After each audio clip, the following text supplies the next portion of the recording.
What's going on, everybody? Jokertone here, and welcome to my review of episode 4 of Power Rangers Dino Charge: Return of the Caveman. Let me just say right off the bat, I did enjoy this episode very much, for it being kind of, I guess, a filler episode. We get to see a little of Koda's backstory, which I've kind of been waiting for the past, like, 2 or so episodes. And namely that, we see how he found the blue energem when he was doing cave paintings in his cave like millions of years ago.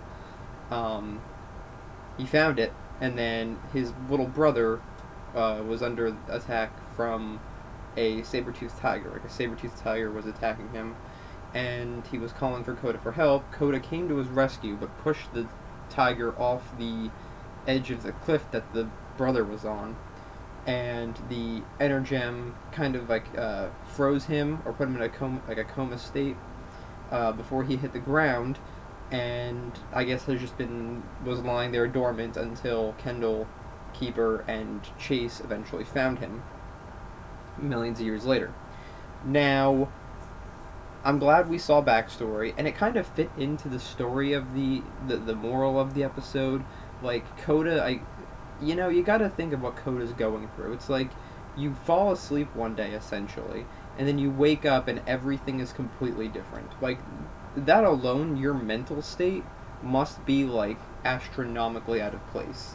So the fact that he's kind of coping the way he isn't a surprise, but it's also, like, it just shows you how good his resilience is, maybe, his stamina. Like, it's like he's in a completely new world that was never supposed to be in. But it's interesting. And with that being said, in this episode, he tries to save a little kid from the monster of the week, which is like a cage monster that caged Chase and took him away. And then he ends up getting Koda and the little kid.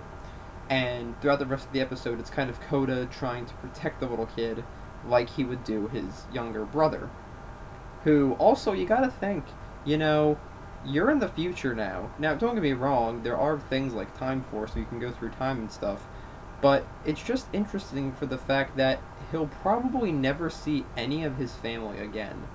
Like, his brother, for sure, because his brother was really the only person that we have seen. We don't know about if he has parents or like a girlfriend or something, or someone like a girlfriend that he was with, or anything like that.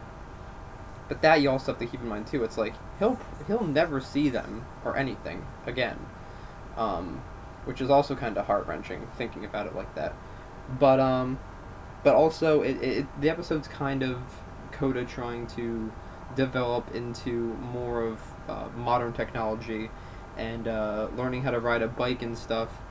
And it is a little bit of a shame though, because, well, actually, yes and no, because they mention the new bikes that the team has, but we only see them used once in the episode, when Tyler and Riley go and try and find Chase and Koda, which is fine. I was actually kind of hoping that Koda, just out of the blue, would be able to ride the new motorcycle like it was nothing, even though when he was riding a bike with the four-wheelers on it, with the training wheels, he was barely able to ride that. So I'm kind of glad that they didn't, in the end, have him be able to ride it. Like, I'm glad to see that was still kind of a thing. Who knows, maybe they'll advance on it later. I don't know. But yeah, and that was pretty much like the gist of the episode. This was very much a Koda heavy episode. Little bits in here and there from Chase, little humor and stuff. But really, other than that, it's weird. Oh wait, no, we did see Keeper last episode, so this is the first episode that we haven't seen Keeper at all, which I find interesting. Not to say that we actually need him in every episode. We still have all the Rangers and then Kendall. But yeah, so very interesting, very fun and enjoyable episode, I feel, in my mind. This season, as I've said in the past 3 reviews, this season is very strong. I feel like we're in for a very, very fun time with this season.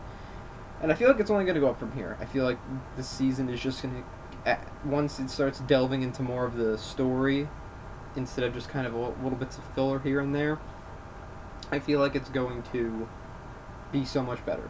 Like, and I was looking at they released a new guide list for the episodes, and nothing really new is on other than episode 8, which talks about these, like, duplicate rangers that, you know, every season has this episode where there's duplicate rangers or something.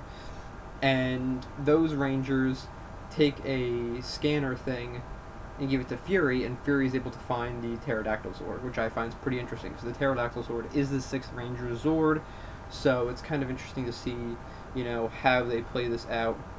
And I feel like the Ankylodon, I think it's called, Zord, that we get in this episode before it, is just going to be Zord-based for now. I feel like it's just going to be them using the Zord for the time being until the Ranger, I don't know what her name is, but until she comes around and gets the powers of the Cyan Ranger, which is going to be cool.